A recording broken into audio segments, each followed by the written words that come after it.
مسیح کا اختیار۔ مقدس مرکز کی انجیل، اس کا 11 باب 27 سے 33 آیات تک۔ اور پھر یروشلم میں آئے، اور جب وہ ہیکل میں پھر رہا تھا تو سردار کہن اور فقیہ اور بزرگ اس کے پاس آئے اور اس سے کہا کہ تو کس اختیار سے یہ کرتا ہے، اور یہ اختیار تجھے کس نے دیا ہے کہ یہ کرے؟ تب یسوع نے ان سے کہا کہ میں بھی تم سے ایک بات پوچھتا ہوں، تم جواب دو تو میں تمہیں بتاؤں گا کہ میں کس اختیار سے یہ کرتا ہوں۔ یوحنا کا بپتسمہ آسمان سے تھا یا آدمیوں سے؟ مجھے جواب دو۔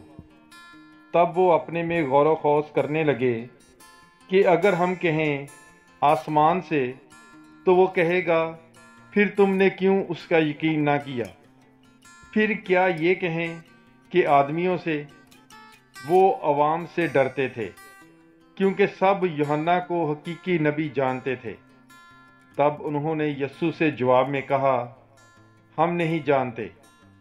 یسوع نے ان سے کہا، میں بھی تمہیں نہیں بتاتا ہوں کہ میں کس اختیار سے یہ کرتا ہوں۔